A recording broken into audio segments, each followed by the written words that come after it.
Tonight, I want to take you back centuries. To times when the sky was illuminated not by stars, but by the clashing of swords. To the men who fought with discipline not only against enemies but also within themselves, the Janissaries. They woke at dawn not by command, but by oath. The garment they wore was not a mere uniform, but the weight of loyalty. The sword in their hand was not just a weapon, but a responsibility fitted to their neck. Tonight, we will walk in their footsteps. The first waking in the barracks, the first drill in the novice corps, the prohibitions, the silences, the nights. If you too are curious about such journeys, about lives slumbering in the shadow of the past, there is always a place for you here. I begin by thanking those who listen silently, who comment in their hearts, and who occasionally say, "Continue." Now, close your eyes. Take a deep breath. The swords are in their scabbards, our words have fallen silent on our lips. In the Janissary Corps, the night is just beginning. Welcome. The first night in the novice corps. The beginning of a new life for those taken as children. The night was quiet. As the wind blowing through the stone streets inside Istanbul's walls swept dry leaves, a child was shivering in the gap of a doorway. He was still in the hands of the state. A child torn away from behind the mountains, sent off with dreams, his name forgotten but his fate now written in the palace. He wasn't even 12 years old yet. But that night, his childhood would end there. Because that night was his first night in the novice corps. He was led through the door into a large courtyard. Like the other children, he looked around silently, with curiosity and a bit of fear. Some were secretly crying, some were clenching their pain. Each was brought together from different villages, different languages, but with the same fate. Some of them had never seen Istanbul before. Some were leaving behind their homeland, their mother, even their own language for the first time. The discipline outside the corps was a school of discipline. But when you looked, there was silence on its walls, expectation in its courtyard, the scent of upbringing. On the first evening, the newcomers were not given food. It was a tradition. It was done not to say, "You came to meet hunger," but to make them feel they had just set foot on the path. The children would line up with their hands in their laps, heads bowed. The masters would observe them. Who stands straight, who doesn't cry, who doesn't avoid eye contact, the heart learned as much as the mind. That night, the children were not put to bed, they were laid on mats spread on the floor. There was neither pillow nor blanket. Only a chill hanging from the stone walls, the sound of prayers echoing in their ears, and a bowl of water left by their heads. Sleep was not easy. That child, feeling the roughness of the mat on his back, listened to the footsteps coming from the courtyard. Every step was a sign of surveillance, every creak of a door a sign of silence, every silence a sign of fear. He thought of his mother inside. Maybe she was praying somewhere right now. Maybe she couldn't sleep. Maybe she was crying until morning. But there was no turning back now. Because he had been conscripted. He was now the Sultan's slave. He would breathe in his name, shed blood for him, fight for him. Being taken into the novice corps seemed like an opportunity, but it was actually a trade of giving up everyone for a chance. It was making a child forget his language and giving him a new identity. As the night progressed, the atmosphere changed. Lanterns began to go out, the moon began to disappear in the sky. Some of them relaxed slightly. But before that child closed his eyes, he thought only one thing: why did I come here? This question would not be answered. Because being a novice meant not questioning but accepting. Questions sometimes fall silent, and silence settles in its place. And so, that night, on his first night in the novice corps, that child grew up by falling silent. When morning came, he would be someone else. Even if his name hadn't changed, his voice had. Because a Janissary, first and foremost, had to show discipline by transcending himself. And so their story began. With one night, one hunger, one fear, and the ensuing silence. To be a slave is the Sultan's trust. A life built not on freedom, but on loyalty. Some lives continue not with your name, but in another's shadow. They are symbolized not by their own contract, but by another's command. Being a Janissary is not about being a warrior. It is only about being a slave. And this is not being without kin, but a commitment to a completely different kind. It is to hide one's own desires and become what the Sultan wishes. Every child entering the Janissary corps steps through the door and, as if his old name remains outside. The soil where he was born no longer exists. His mother tongue, his mother, his childhood dreams are all erased. Only loyalty remains. Loyalty, but to one person, the Sultan. He is no longer a soldier, no longer free. He is now the Sultan's trust and must live carefully, like a trust. Being a slave of the sublime state is not an easy word. This slave is not content with training the head, it also disciplines the inside. He is purified by prayer, learns by silence. When necessary, he remains motionless without receiving an order. Because even his shadow represents the state. His every step, the sword he wields, his prayers are no longer just for himself, but for the face of the state. The Janissary is the Sultan's eye, not his voice.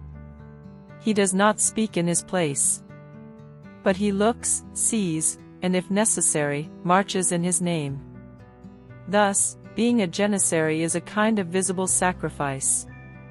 It is the name of giving up freedom. Love is forbidden. Trade is forbidden. Even marriage is only within certain rules. Because if a person's heart strays, his loyalty is divided, and a Janissary's heart must belong to only one person. The sovereign. This is the life of those who grew up in silence. They march by command. They love in silence, they die in the ranks. But within that silence lies such a deep devotion that it can be analyzed by looking into their eyes. When a Janissary's gaze is lowered, it is not out of fear but out of discipline. His upright posture is not from courage but from his oath. When people saw them walking in single file on the streets of Istanbul, they saw them as different beings. Some feared them, some respected them, some prayed for them inwardly. But everyone knew. These men were not free, but they lived for freedoms. They were not from among them. They were taken and conscripted. They were the guarantees in a ruler's hand. In times of war, if the Sultan did not set out on campaign, neither did they. Because their march begins with the sovereign's steps. If the Sultan is silent, does the corps remain silent? This loyalty transforms not into blind obedience but into a deep inner discipline. The Janissary now lives not with his sword but with the voice inside him. And one day, war calls. Years pass. Even when an old Janissary can no longer walk, his head remains bowed, his heart remains upright. Because he knows he lived not for himself but for the state. Perhaps his name is not written in history, but his life holds up a fortress. It passes within a prayer. It is reborn in a whisper. This is what it means to be a slave. To live like a shadow but to stand like a mountain. The forgetting of his name is for the sake of remembering loyalty, all this silence is for that. And some are born free. Others live by an oath. The Janissaries were those who chose the second path. To live with prohibitions, to marry, to trade, and to be silent. The strict rules and prices of being a Janissary. Some lives are built not from what can be done, but from what cannot be done. Janissary life often seems like a privilege, but it is regularly a restrictive chain. It means living not by command but by prohibition. Because in this core, loyalty is tested not only on the battlefield but also in daily survival. Marriage, trade, speech are all measured. All are controlled. Because a Janissary's greatest enemy is sometimes not a warrior, but his own desires. A Janissary could not marry. At least for many years, this was forbidden. Because the heart straying to someone meant the division of loyalty. A spouse, a child's dream were considered things that distracted from the core. A Janissary could not open his heart's doors to another without closing them to the state. Therefore, they often lived alone. At nights, they would tell their stories to the walls. Love might accumulate inside, but this love would never speak to any face. Silence was necessary, and it was at this point that the novice matured the most. It was where he could control his heart. Trade was another prohibition. Earning money, opening a shop, going shopping were all situations contrary to the core's foundations. Because the Janissary should only fight. He should not sell his loyalty. If one day there was a choice between the enemy's bribe and his loyalty, it was clear. Therefore, even accumulating possessions should be avoided. Not wealth, but contentment was taught. The greatest gain for a Janissary was the Sultan's trust. It was not the gold in his pocket but the clarity in his appearance. But one of the biggest prohibitions was speaking. Especially questioning, criticizing, discussing orders. The question, why, was not much loved in the Janissary core.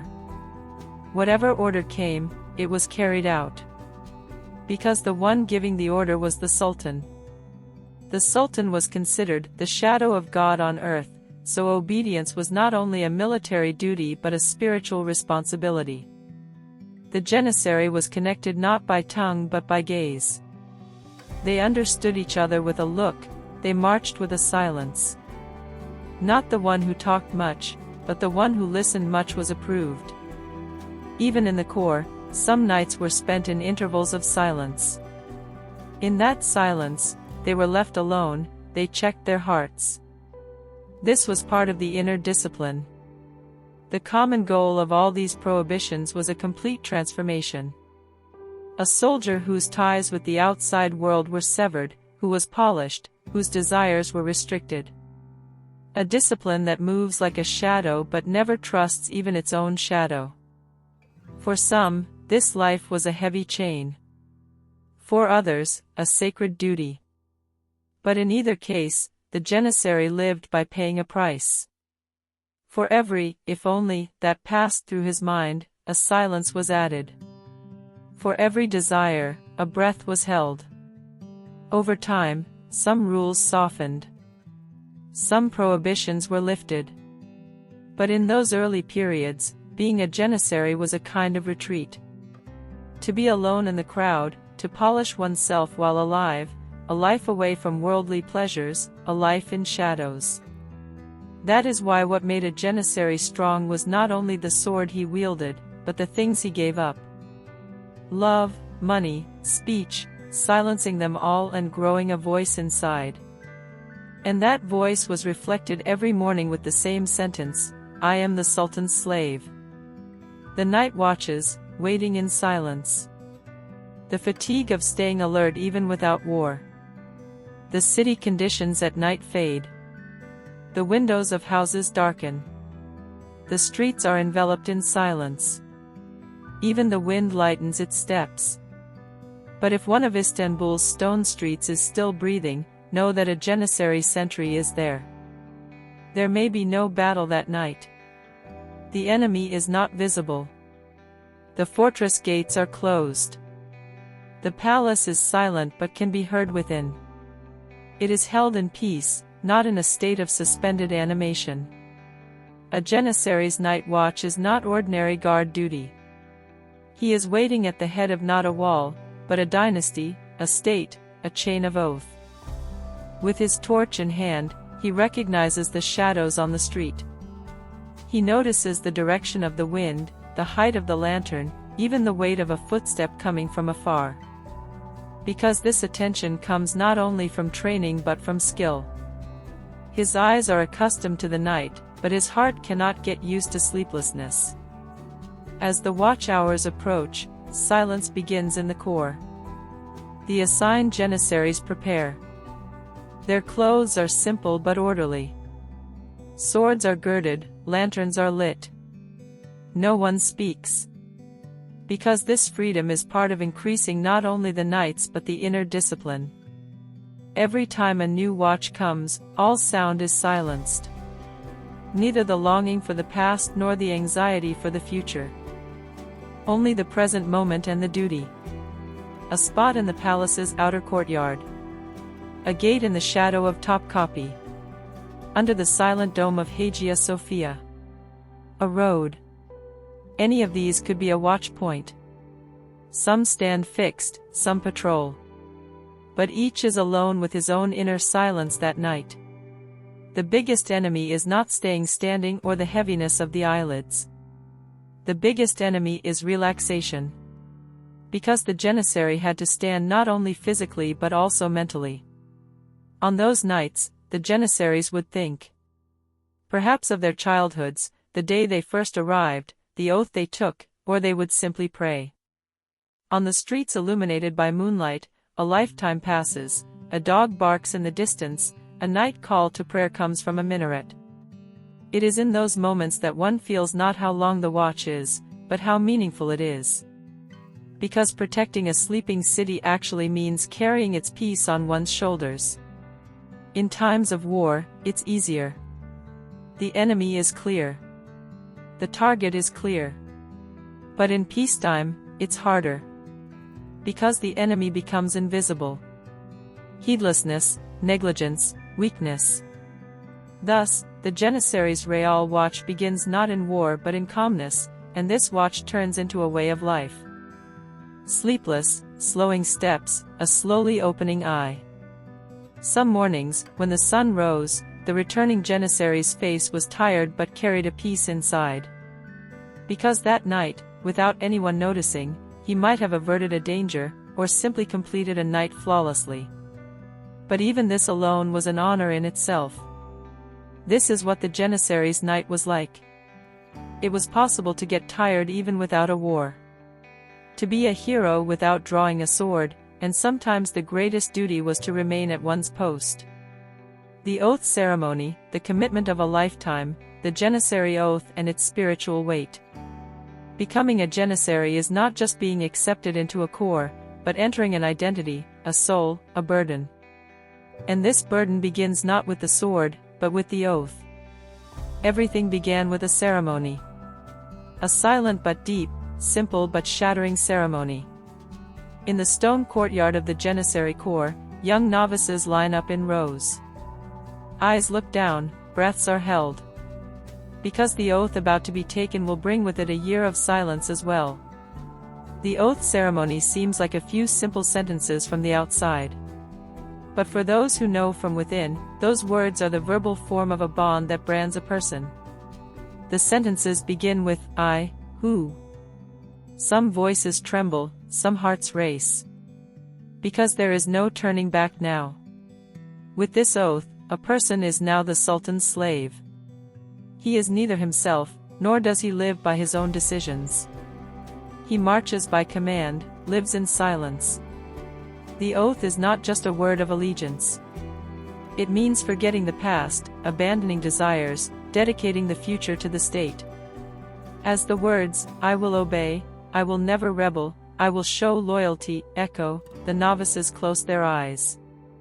Perhaps for the last time, they remember their past lives.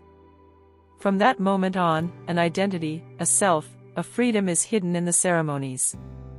In their place, obedience, discipline, and silence are put.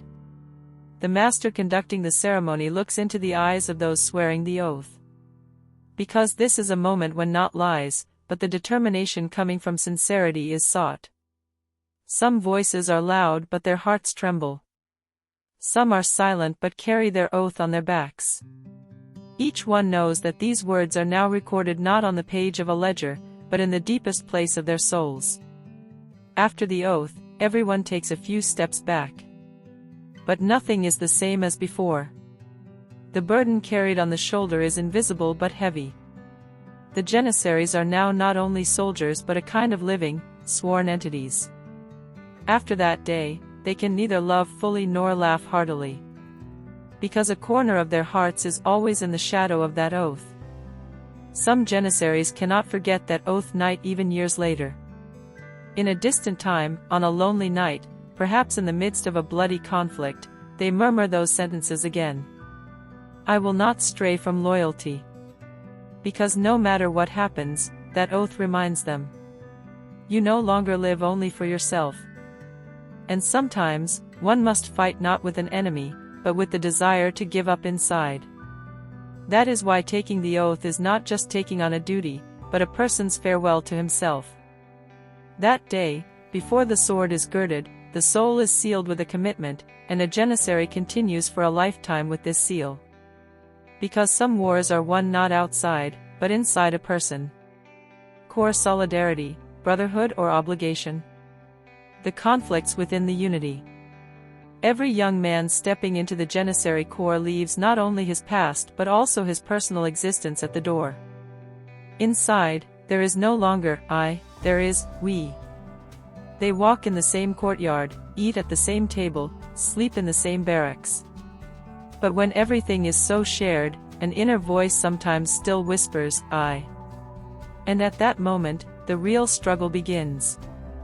Brotherhood or obligation? The solidarity within the Corps appears from the outside as a strong unity. The Janissaries stand shoulder to shoulder. When an enemy attacks, they stand in the same rank. During a watch, they watch over each other's sleep. But this unity is not natural, it is often a forced togetherness.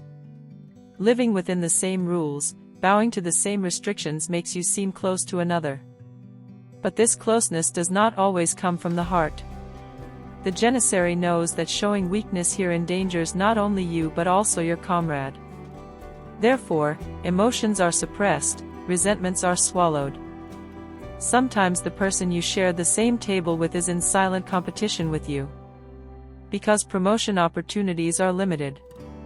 Trust is scarce.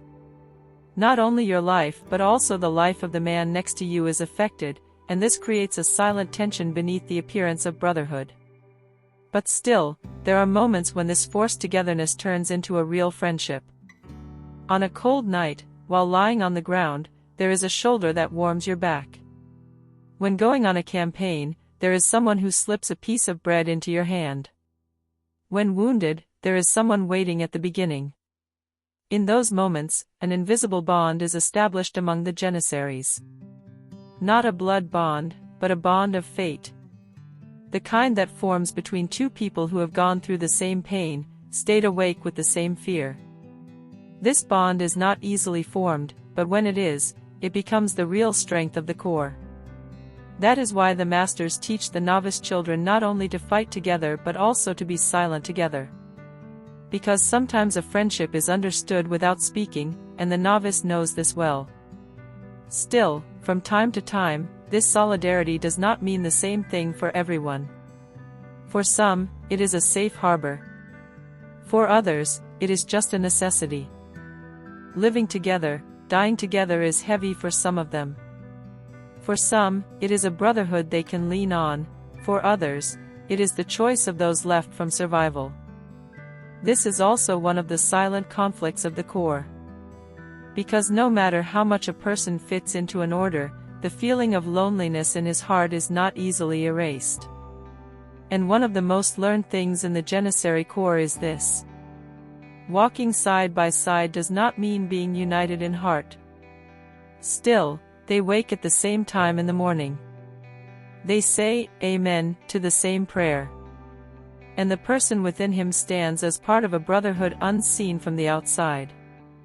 Perhaps not sincere, but unshakable. Because the strength of the Corps comes not from emotions but from the appearance of unity. And sometimes, it is necessary to stand shoulder to shoulder not only against the enemy but also against the loneliness within oneself. It is then that the transformation of obligation into a possibility occurs. A real brotherhood can be born from silence. The first clash on the battlefield, blood, fear, and the first meeting with honor. They are people who can fight for his soldier. His Janissary will one day experience that first clash. But everything learned in training is left on the ground when he sets foot on the battlefield, giving way to another will. Instinct. The first clash is made not only with the enemy but also with your own fear. Your weapon slips before your sweat. Your heart shakes before your feet. And the moment comes. The child in the Janissary falls silent in the sound of the sword. The passage continues, describing the Janissary's first battle, life in the trenches, the spiritual significance of his sword, the armorers and gunsmiths who support him, the enforced celibacy and loneliness, his ethical and religious education, the rigid daily routine, the absolute obedience to imperial orders, the silent rebellion of overturning the cauldron, and his role in charity and community. The following is the translation of the provided text, maintaining the narrative style and emotional tone. It had been going on for days. The horses were tired, the tents were pitched. The lips that prayed were parched. Everyone knew. Those standing in the front line the next day were awaiting their first trial. A young Janissary was also in that line. Just a few months ago, he had sworn his oath, shined his sword only by the light of the sun. Now, in the dark, misty morning, he was waiting for the enemy with a trembling extreme gone in his hand. The cannon sound comes from afar. Drums slowly begin to beat. Commanders shout. Silence reigns in the lined-up ranks. That silence is such an intense sound that it weighs heavier on your chest than the highest scream. The Janissary slightly bows his head. It is unknown whether he is praying inwardly or whispering his last wish. While there, he catches the eye of an older soldier. Those who will give their lives to the machine step in the same way, and then the order comes. The first step is difficult. The earth under your feet seems to be holding you back. As if saying, "Don't go." But once the order is given, turning back is forbidden. The Janissary raises his sword. He does not shout, does not scream. Only one sentence passes through his mind: it begins now. The first moment of battle is a blur.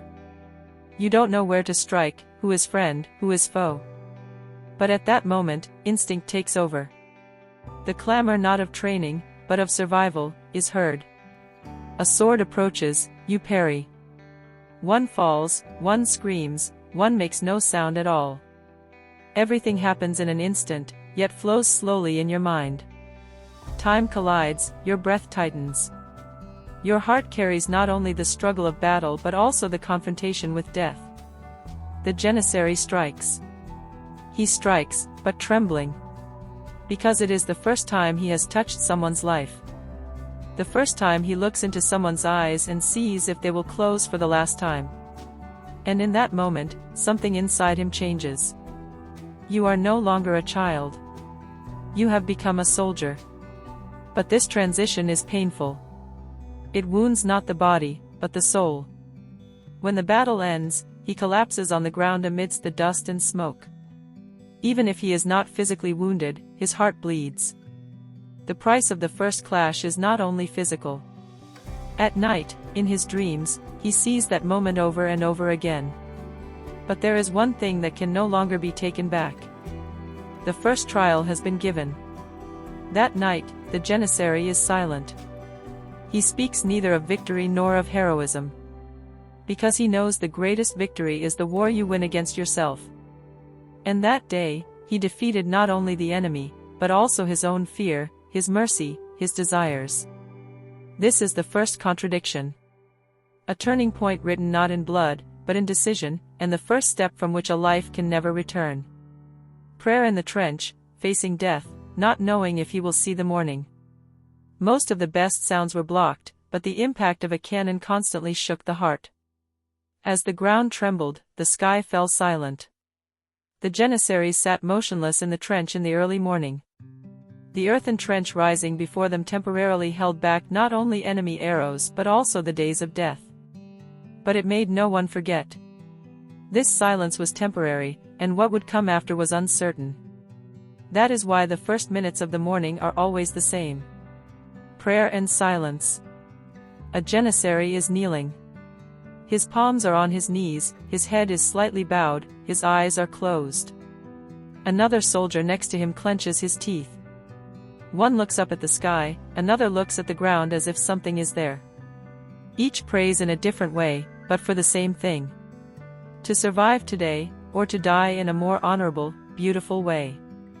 The inside of the trench is narrow. Stones fall from above. The smell of earth is heavy. The dew that fell towards morning is still damp on the ground.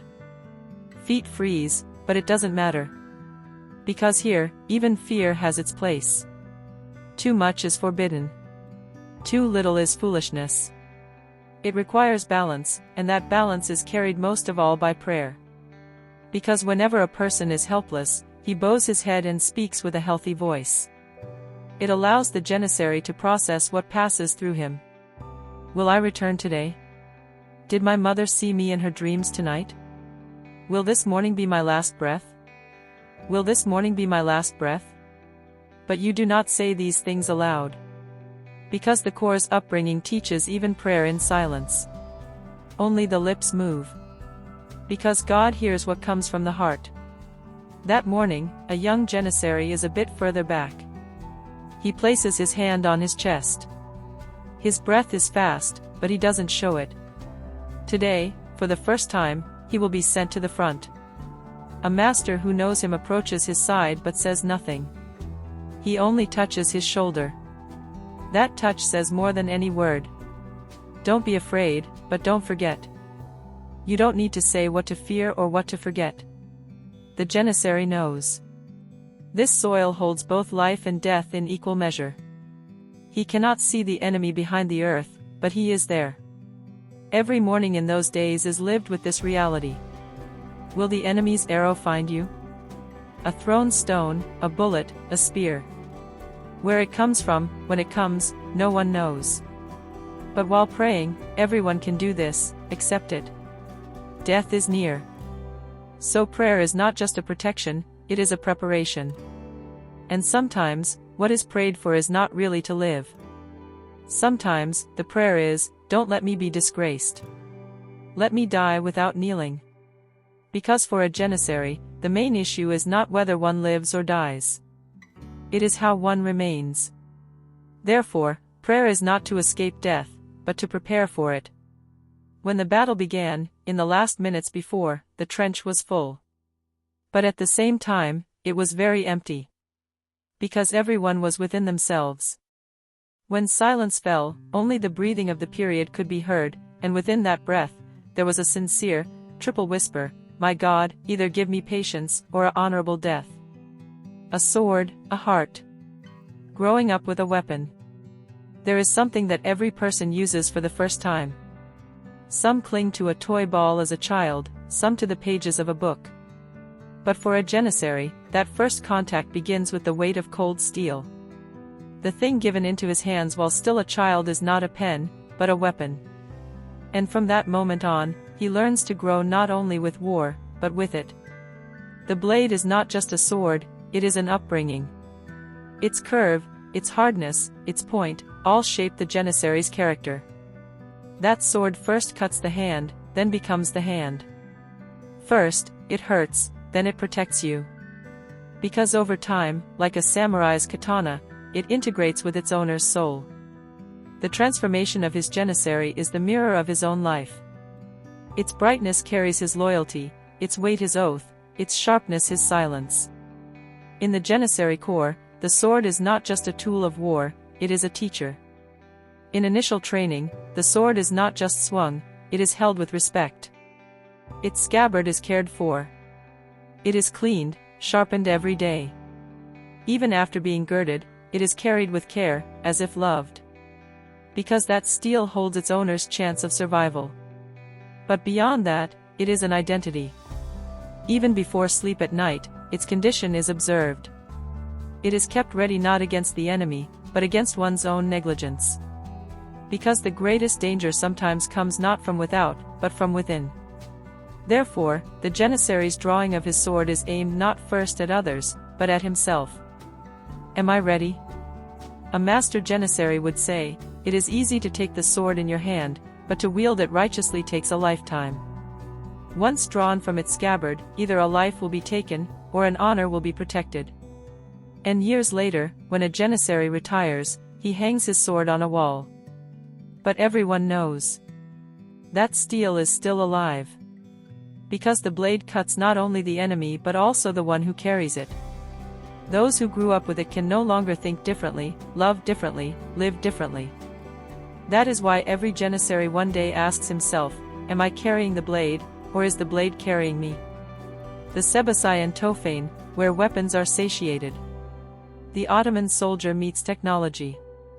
Every sword, every cannon, every gun has a moment of birth, and in the Ottoman Empire, this birth occurred behind silent, unassuming stone walls.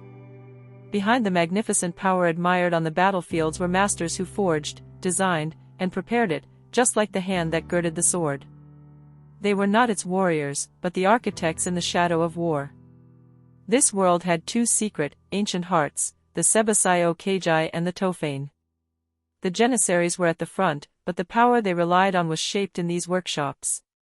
The Sebasis prepared the Janissaries' armor, weapons, and helmets. They checked each piece one by one.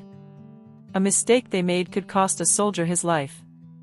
Therefore, leather straps and metal plates were worked meticulously. But most importantly, spirit was given. Because the Sebasis did not just make weapons. They extended the hand of loyalty. Work began early in the mornings. Thick leathers were cut, iron was forged, steel was tempered, furnaces blazed. The rhythm of the hammers striking was the first news of a battle. Young and old, every master Sebasai was on the material within. Because a sword coming from them might even reach the Sultan's hand. This was not an ordinary artifact. It was considered a state duty. But next to the Sebasis, the other corps that started the empire's greatest transformation was the Tofane. The empire that met gunpowder evolved for another purpose in this corps. Now, they fought not only with the sword, but with sound. The highest quality sound shook the soul before piercing the enemy's heart, and behind this sound were the Tofane masters' processes that lasted for nights. Casting a cannon was not only technical, but also a work of patience. Molds were prepared, molten metals were poured, every centimeter was calculated. Because if a cannon barrel burst, it would hit not the enemy, but its own soldiers. Therefore, its measurement, every observation, was a kind of prayer. Because a flaw could cost the lives of dozens of Janissaries. Success in the Tofane meant defeating the enemy not on the battlefield, but beforehand. That is why the Ottoman army was not only brave, but intelligent. Whoever held the technology held victory in their palm. And whenever a Janissary set out on campaign, as he girded his sword, the sweat of a Sebasai master could be seen in the coldness of that steel. As he slung his rifle over his shoulder, he inhaled the gunpowder flow of a Tofane master. They might never have seen the front, but they were men whose signature was present in its victory. Because an army is carried not only by soldiers. It is carried by the invisible, by forged irons, by masters working in silence. And with these two hearts, the Ottoman did not just fight on the battlefield, it endured.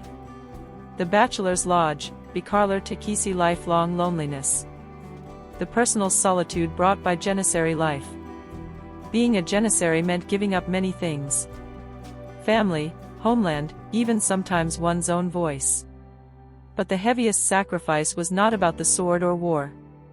It was loneliness. A loneliness that came silently, that you thought you couldn't get used to, but never fully accepted. And this loneliness had a single name, built of stone and earth, the bachelor's lodge, Bikarlar Takisi. Janissaries were forbidden to marry. The family one was born into, having children, building one's own life. All these were left behind when he joined the corps. Because a Janissary was to be alone. He had not a home, but a state. His heart was to be tied not to a family, but to the core, not to a woman, but to loyalty. And this lifestyle was often intertwined with loneliness. The places called bachelors' lodges were where Janissaries lodged, stayed, and sometimes lived in their daily lives. But in reality, these were rooms of solitude. Inside, a single bed, a single couch, a few belongings, and plenty of thought. At night, no child's voice was heard there, nor a wife's voice. Only deep sighs, sometimes prayers uttered in murmurs. Some Janissaries got used to this situation. They had to choose to be alone, had to befriend loneliness. When he returned from a war, while everyone was in the embrace of their loved ones, he sat alone in his courtyard, counting prayer beads.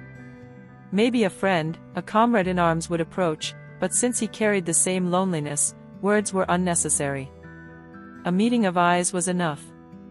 Over the years, a different look could be seen in the eyes of some Janissaries. It was as if they had never lost a battle, but they always carried within them an empty table, an empty room, a distant laughter.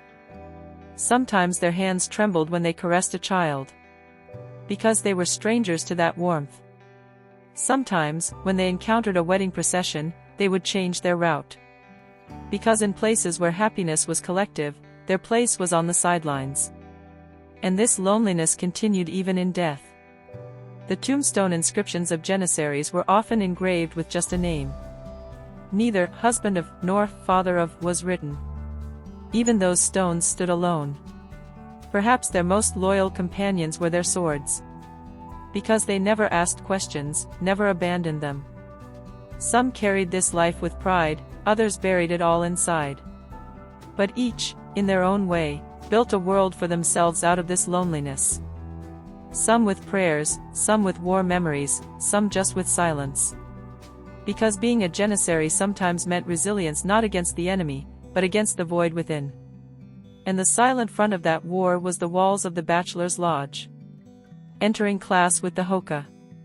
Knowledge and obedience, not just war, but ethics are taught. When one says Janissary, the sword comes to mind first, then armor, the battlefield. But the soul of the corps was shaped not only by steel, but also by the word. Every Janissary was not only a warrior, but also a listener of tales, a silent listener, a student of ethics. And this education began long before the battlefields, in the presence of a Hoka, teacher/cleric. After the young recruit joined the Asami Okajai and his morning drill, he was taken to class. With the mark of the sword on his hand, dust on his feet, but curiosity inside. They would sit before a couch, the Hoka would enter. His step was not hard like a hardened commander's. It was calm, like a wise man's. He would have a book in his hand. His voice was firm but not jarring. Because he neither shouted nor silenced, he only conveyed. The lesson contained not only information. Verses from the Quran, ethics lessons were given. Obedience was taught as much as knowledge. Loyalty existed not only towards the Sultan but also towards one's own heart. It was taught that one who cannot control his own self cannot achieve superiority against the enemy. Because it was explained that real victory is first won in the war with oneself. In some lessons, they would just be silent. The Hoka did not speak at length. He would say a word, then wait. Because he wanted that word to fall into the Janissary's heart. Some young men would frown, some would bow their heads. Because in this process, sometimes the heart softens, sometimes shame emerges. But there was never a distribution of humiliation. The Hoka did not break the soldier, he educated him. From time to time, the Janissary's souls were worked on in these lessons. He learned to pray before girding his sword. He had learned to be patient before receiving an order. He knew how to rein in his anger before swinging his sword at the enemy. Because in this corps, knowledge nourished not only the mind but also the conscience. The soldier graduating from the Janissary Corps would have gained not only an education but a posture behind him. Perhaps they did not speak much, but there was a propriety in their movements. Because this was not personal virtue, but the Hoka's upbringing. And this upbringing was carried for a lifetime. The day comes when war bites, the sword wears out, the knees are tired. But the prayer on a Janissary's tongue still echoes as it came from his hoka. Strength without knowledge is courage without wisdom. The daily routine. Discipline starting with the morning call to prayer, living every day the same way. In the Janissary Corps, every day began the same way. There was no surprise, no excuse for delay. Before the eyes were fully open, the first thing to touch the ears had to be the morning call to prayer. That ancient voice echoing off Istanbul's stone walls called not only to prayer but also to discipline. Because in this corps, the day began in the name of God and was carried out by the Sultan's command. No matter what interruption remained from the night, when the call to prayer was heard, they woke up. Whether his night had passed in war, his day in drill, it didn't matter. Even sleep obeyed command in this corps. The Janissaries would sit up, line up in order, and head to the fountain for ablutions. There was no shouting, no rush. Everything was slow but determined. Because this was the morning not of an army, but of a moral order. After prayer, the morning roll call was held. Lining up was not just a head count, it was proof of solidarity. When a Janissary's name was called, he took one step forward. This small movement was repeated every morning, but its meaning was great. I am here. I am ready. They looked into each other's eyes, paid attention to posture. Deficiency was not tolerated. But not to punish, but so the order would not be broken. Breakfast was simple. Sometimes a warm soup, sometimes dry bread and olives. There was no talking at the table. While sharing the meal, the Janissaries did not look into their friends' eyes, they ate not with chatter, but with respect, in silence. Because here, everything was a continuation of that upbringing.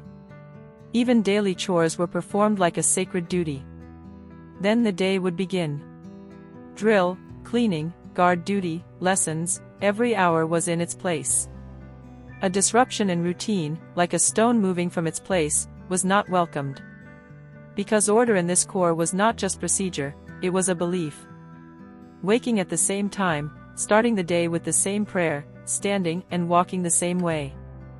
All of it, even the inner self, was part of a discipline that conquered the Janissary's very being. And these repetitions, after a while, became ingrained in his soul. He would now perform his ablutions like clockwork, no meal times by instinct. The days were similar when put together, but this similarity was not stifling, but of a sheltering kind. Because being inside an order meant not being lost in a separation, but remaining steadfast within an identity. At the end of the day, when duties were completed, while some Janissaries were relieved, a sigh was also drawn. It was tiring. Yes. It was monotonous, true. But living every day the same way sometimes prevented a person from falling apart inside. Life in the Janissary Corps progressed like a chain. It was connected not to an ordinary day, but to a link that never broke. And the first links of this chain were always the same. The morning call to prayer, and after it, a silent ready. The edict from the palace, acting on command. A life not of one's own kind. When a messenger came from the palace, the atmosphere in the corps changed. Even before what was said was fully heard, everyone's back straightened. Because an imperial edict, firman, was not just a paper, it was an order carrying weight in its every letter.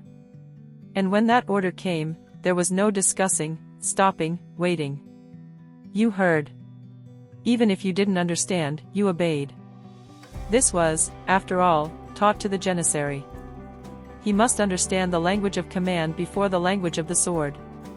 If it was a campaign edict, packs were prepared in silence. Goodbyes were left unfinished, eyes were turned to the ground, but steps were taken forward. Sometimes no one even knew exactly where they were going. But there was no need to know. Because what mattered was not where one was going, but for whom one was marching. Edicts did not only come about war. Sometimes it was punishment, sometimes a change of post, sometimes internal regulations. But each meant an intervention in the Janissary's life. Because in this life, there was no room for his own decisions. When he would rest, when he would set out, who he would stand next to, all were determined by another. This obedience was sometimes difficult. There were surely those who objected inwardly, but the corps' upbringing taught them to swallow that objection without uttering a word. Because if a word was raised, order would be broken; if order was broken, the corps would disintegrate. And the Janissary considered suppressing his own inner turmoil also a duty. The edicts from the palace sometimes arrived handwritten, sometimes sealed, sometimes just verbally. But no matter how they came, the impact of the result was the same. Everything changed. A day of rest today could turn into a campaign morning with one order. Two brothers sitting side by side today could be sent to different ends with one line. And none of this could be refused. Because being a Janissary meant putting aside one's own desires, dreams, even sometimes one's own mind. What the palace said was living, loving, walking, waiting, all were shaped by an order, all stopped by an order. And this created a kind of silence in the Janissary. A silence not only towards the outside, but also towards his own inner self. Because one who talks too much cannot listen to orders. One who thinks too much cannot take a step. The Janissary, however, both remained silent and marched. An edict from the palace was not just a paper, it was a man's destiny. And the burden on the warrior of this destiny was heavier. The silence of the overturned cauldron, Kazan Kalderma. When the corps rebels. Where there was the Janissary corps, there was order, there was discipline, there was oath. But there were also human beings. And where there are humans, silence does not last long. The voice suppressed for years with patience one day emerges from underground like smoke. It emerges in such a way that it begins not with a shout or a warning. Simply, the cauldron is beaten. And that sound tells the entire palace, the entire city, even history, enough. The overturning of the cauldron is not the measure of a mere rebellion, but of accumulated grievances. It is its quietest yet most threatening form. For the Janissaries, the food cauldron was sacred. Because it filled bellies, provided sustenance, the corps continued. But whenever the cauldron was overturned, everything changed. Now, the word bites. Even before swords are drawn from their scabbards, looks change. One morning, everything is as usual. The morning call to prayer continues, roll call is taken, drill begins. But a whisper starts to circulate in the gaps. The pay came short, says one. The Sultan is taking his new children into the corps, says another. No one says it out loud. Because there is no open rebellion yet. But the ground is starting to heat up. And on the second day of the grievance, a cauldron is overturned. At that moment, everyone knows. This is not an ordinary discontent. This is the corps being angry with its own self. And a corps that is angry shakes not only its own walls, but also the walls of the palace. Overturning the cauldron is not just a physical act. It is a collective internal rebellion. For some, it is a cry for justice. For others, the scream of a lost loyalty. But in every instance, only one thing is feared.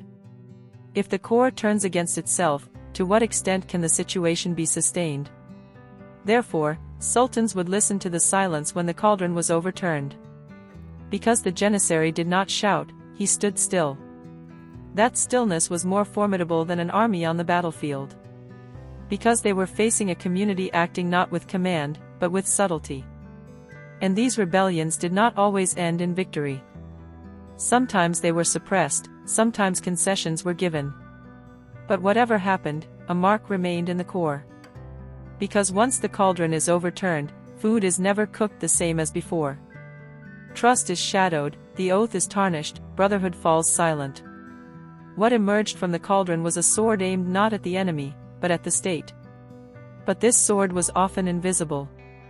That's why it was the most dangerous. And history never forgets silent rebellions. Charity and good deeds, vakif ve hair the Janissary's social face. Not just a warrior, but a helping hand to the people. When one mentions the Janissary corps, the sword immediately comes to mind. War, discipline, obedience. But there was another face in the shadow of the corps. A helping hand, silent goodness, visible justice. Because the Janissary was not only a soldier, but also a part nurtured by endowments, kneaded with charity. The hand that carried that sword sometimes touched a poor man's shoulder, sometimes stroked an orphan's head. These people, born in the shadow of war, were to support those who encompassed the whole of life in times of peace.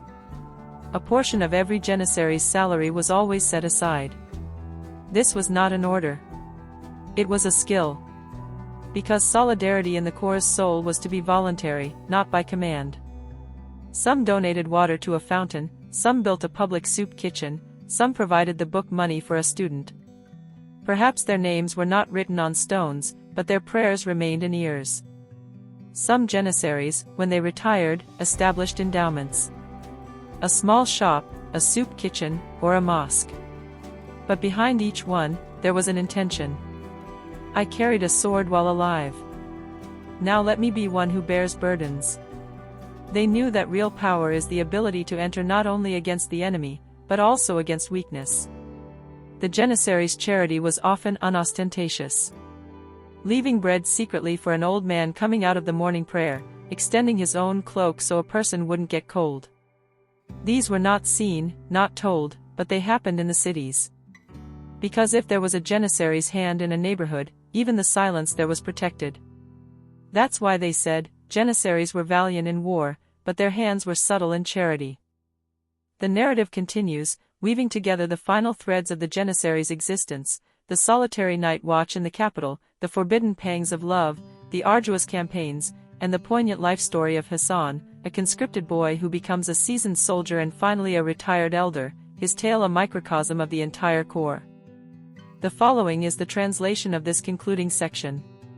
This entire chapter shows that the Janissaries in the Ottoman Empire were not just registered soldiers. They warmed both fortresses and hearts. Because the quietest form of power is the work done with goodness. A night in the capital. Standing watch in the shadow of Istanbul.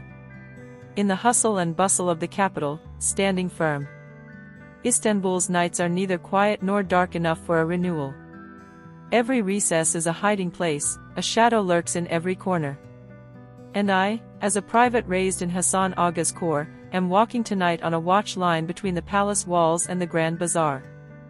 When the moon is at its peak, the streets are deserted, but we know Istanbul never fully sleeps. The night watch that begins after the call to prayer is the sharpened form of silence. Street lamps have not yet been invented. The dim light of lanterns falls gently on the stone walls. The sound of the sea comes from the gaps in the walls. The gentle waves seem to converse with the wind blowing from Galata. I must muffle my footsteps. Because in this city, sound is not just an echo. Sometimes it is a warning, sometimes a threat.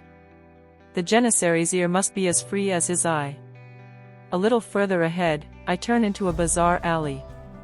During the day, a whole world revolved here between tiny shops. The smell of spices, the coppersmith's hammer, the voices of criers. But when night falls, that world retreats into its shell. Only empty cans, curtains moving in the wind, and the weight of time remain. I stop in this street, my hand on my sword. Sometimes a thief, sometimes an escaped executioner, sometimes a madman who has lost his mind could be found here. Istanbul's greatest deceiver is its beauty. A constant seepage from the sunken cobblestones enters me. It's not water that flows there, but the breath of ancient times. Even the shadow of Hagia Sophia stretches before me like a tombstone. The watch is not just about fulfilling a duty. It is conversing with the city. Every stone tells something. The sound of a bird is a question. I slowly head towards the Divan Yolu. Our paths cross with a group of Janissaries. We make eye contact but pass without greeting. This is the rule of the night. No talking, much attention. Each withdraws into his own personal space. Sometimes a single glance says more than hours of conversation. In their eyes is the same fatigue, the same alertness. Because duty in the capital is not a luxury to be sacrificed. I notice a trembling shadow by a wall. A beggar, or someone waiting. I approach. An old man in a worn shepherd's vest, leaning his back, says with his eyes, "It continues." The preserved state of being without kin. Without a word, I extend a piece of dry bread from my provision bag. Because here, compassion is lived without noise. The watch progresses. The moon has risen high. The sea is drowned in silence. The silhouette of Topkapi Palace glows differently. As I approach the palace courtyard, a shiver runs through me. Because here, every stone, every curtain, every shadow carries a secret. The Grand Vizier's room still has a light on. Perhaps a new edict is being written. Perhaps a sultan is spending a sleepless night. We do not know. We don't need to know. It is not possible for a Janissary's duty to be otherwise. Turning the corner, my foot touches a puddle. Cold. So cold. Suddenly a sound. Stop there. My sword leaves its scabbard in a half-circle.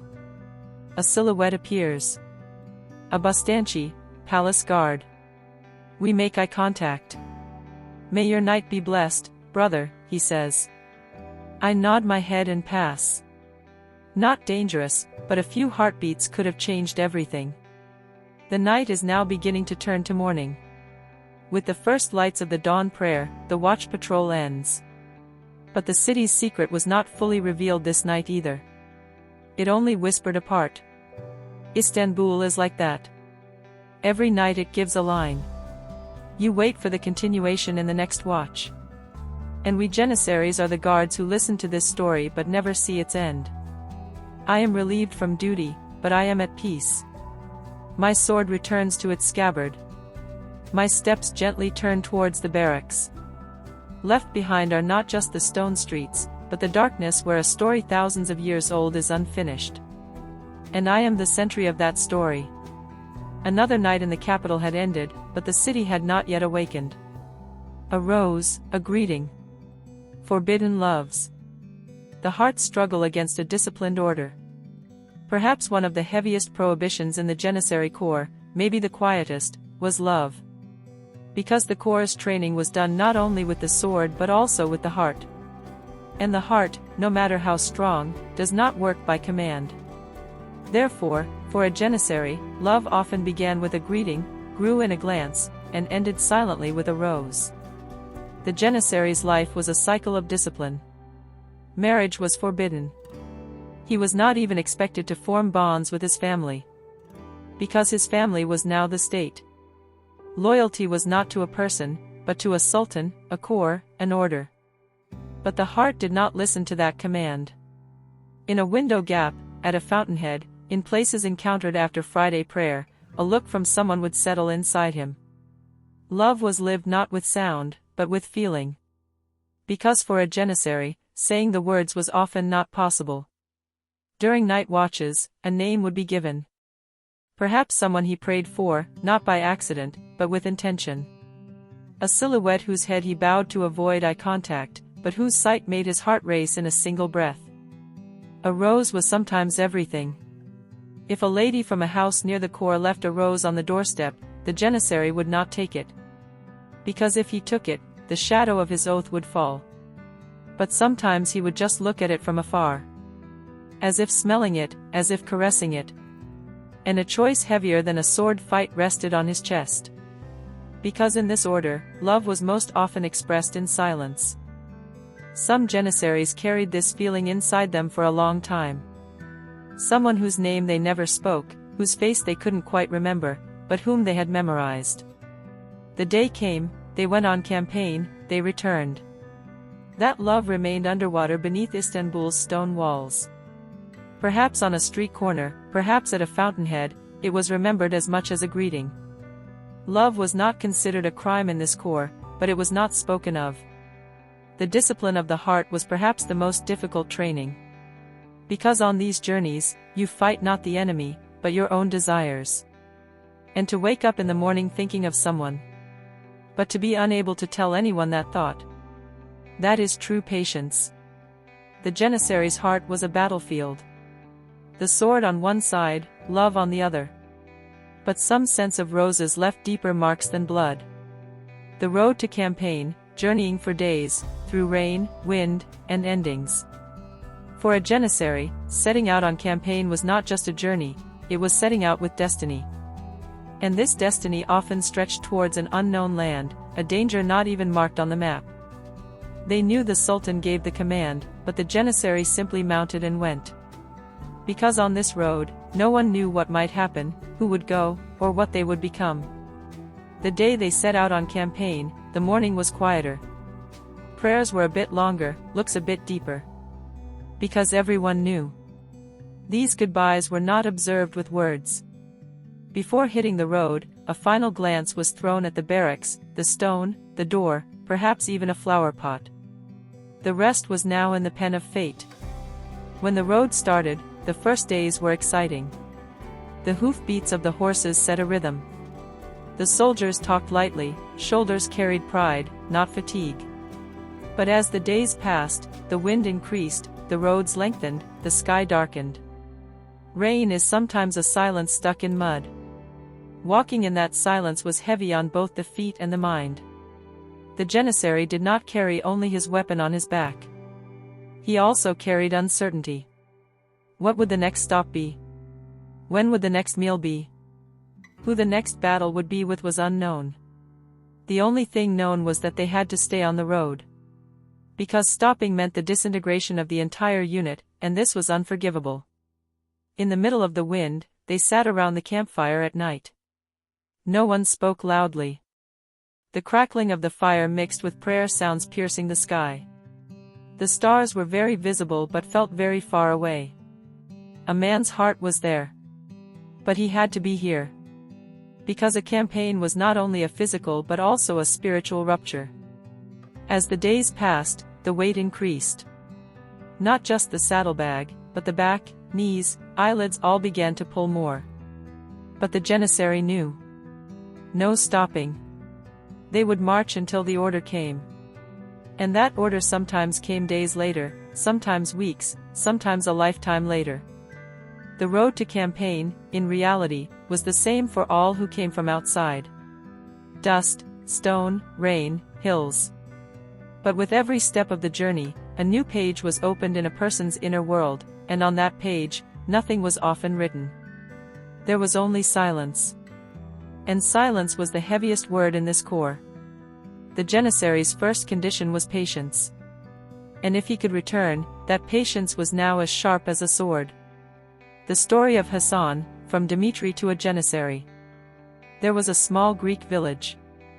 Lost among the mountains. A place where time flowed quietly. Dmitri was not even 8 years old yet. A boy with blonde hair, light blue eyes, and a slender build. His father worked in a vineyard. His mother would take him with her when she went to the field in the mornings. The world was simple for him. He played with the soil, followed the sheep. In the evening, he would enter his mother's village. Until one morning when Ottoman horsemen stopped in the village square. "The conscription time has come," said the village priest. "They will become the Sultan's soldiers. Children will be taken." Women cried. Men bowed their heads.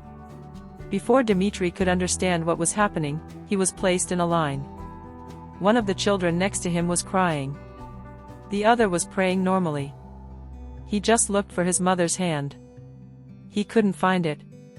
Because she was being held back. His eyes were full, but he just looked without screaming. They said goodbye with their eyes. That was the moment Dmitri forgot his name. Because from that day on, his name would be Hassan. When they arrived in Istanbul, they were lost in a crowded caravan. Everyone was silent. They were taken to the novice corps. The first thing that greeted them there was neither an embrace nor a smile. A hard look, a short command, and an iron discipline. "You are now the Sultan's slaves," said the Hoka. "You have no mother, no father. There is only the corps." The first days were hard. Hassan would bury his face in the blanket to cry at night. But no one could show this weakness. Because weakness meant punishment. They woke before the morning prayer, washed their bodies with cold water. Hands reached not for the sword, but first for bread. Then training began. The teachers were harsh but fair. Every movement had a meaning, every word had a value. And Hassan got used to this order. Because pain taken in childhood turns into character over time. A year later, he was no longer crying. His language had turned to Turkish, his name was Hassan, and his gaze had become more of a soldier's perspective than a child's. And at the end of that year, he held a sword for the first time. The iron was cold, but his hand was calloused. Because he was now where he belonged. A sense of brotherhood was slowly seeping in. He sat at the same table, slept in the same bed, shared the same punishments, and dreamed the same dreams with the other children who had been taken with him. Some nights he still remembered his mother in a whisper, but Hassan now only looked ahead. Because clinging to the past sometimes made walking difficult. This first year was the year of learning to forget a child's life. To forget his mother, his village, his language, even his name. But this forgetting was not a fall, it was a transformation. Because he was now a soldier beginning to be tempered in the Sultan's furnace. And this fire would slowly make him like iron. This is how Hassan's story began. The child who left with a mother's cry was now slowly turning the gaze of a giant empire towards distant lands. He wasn't even 10 years old yet, but his soul was carrying his age. For Hassan, the second year was the beginning of permanent belonging. Hassan's transformation and career. In this period, freedom was now well and truly left behind. The training that began with the morning prayer taught not only weapon handling but also ethics, silence, and moderation. The collective silence before meal prayers was an expression of both discipline and introspection. Hassan had now reached the end of knowing what a Janissary candidate should and shouldn't know. The most certain day was the oath day. In the large courtyard, all the novices swore an oath of loyalty to the Sultan, the Corps, the religion, and the brotherhood, their hands on their chests. The weight of that moment was etched into Hassan's mind. Because with that oath, he no longer belonged to the village, the past, or his old name. He was now a part of the Ottoman state. For some, this was the end of freedom, but for Hassan, it was the beginning of a duty. After the oath, real training began. Archery, sword fighting, hand-to-hand combat, maintaining balance on horseback, each was a separate effort, and behind success was silent approval, behind mistakes were looks more than whips. This was knowing the spirit of this growth. Hassan no longer cried when he prayed at night. His lips moved, but his eyes fell silent, as if following the path of a soldier spreading forward.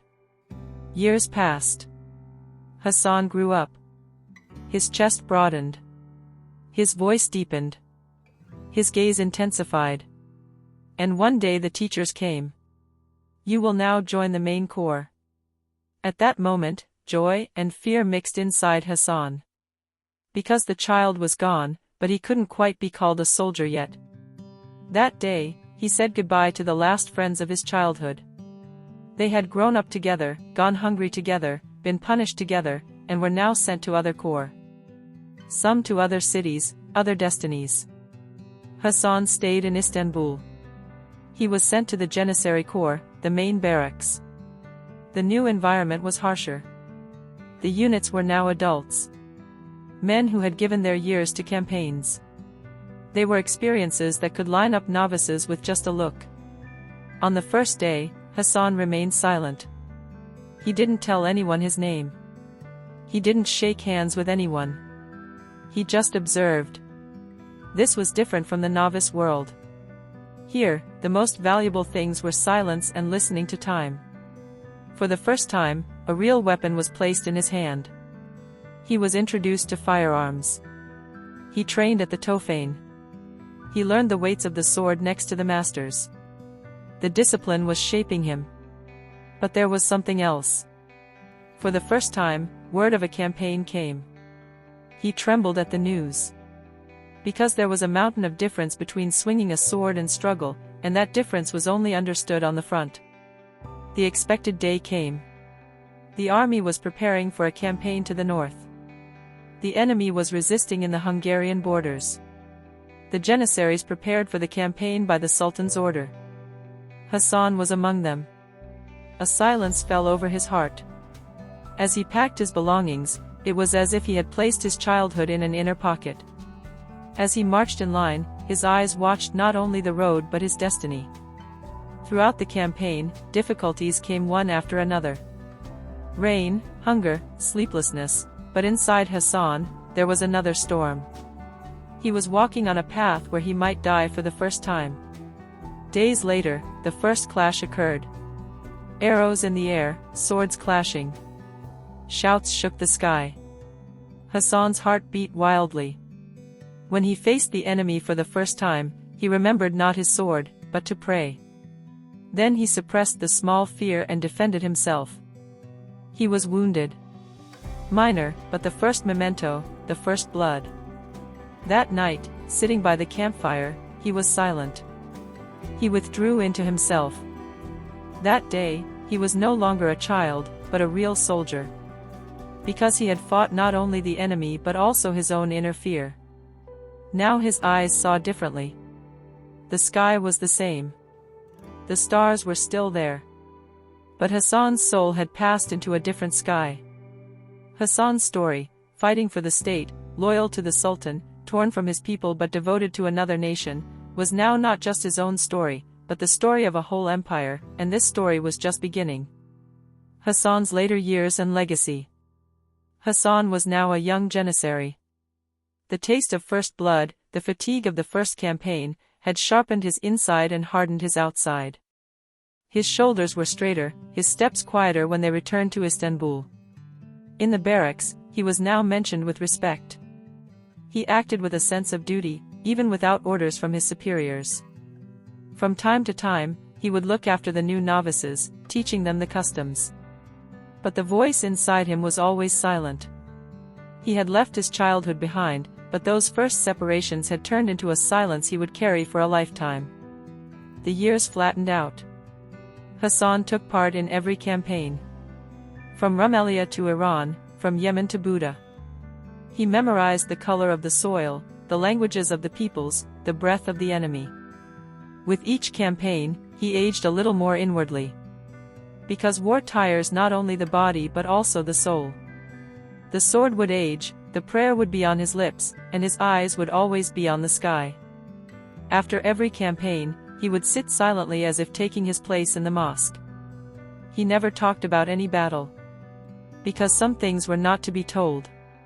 They would become stone, they would fall silent. Years later, by the Sultan's edict, Hassan was given a permanent post in the barracks with the rank of Aga. He no longer went on campaigns, he trained the young. Sometimes at night, he would go to his old watch points and listen to the familiar streets. The shadow of Hagia Sophia was still the same, but the time remaining in Hassan's body was running out. His eyes aged, his knees grew tired, and one day the order came, "You will retire." This sentence was both peace and bitterness. Because for a Janissary, a life without war is like being breathless. A small house was assigned to him in a village on a slope overlooking the Bosphorus. He started living there. But his sword always stood at the head of his bed. He prayed in the mornings, looked into the distance in the evenings. One day, a child came to his door. Earth on his face, fear in his eyes. "Sir, will you take me in?" he said. Hassan stared. It was as if he saw himself. His own image was visible. "I am old now, son, I cannot take you in," he said. "But I can teach you what I have learned." Years had passed. Hassan now used not his hand, but his word. He taught not warfare, but loyalty. One morning, as the sun rose, he looked at the sky for the last time. There was a peaceful smile on his face. His hand reached under the pillow for the sword. He touched it for the last time and closed his eyes. The villagers remembered him with respect even years later. Because he was not just a soldier, but the silent definition of an era.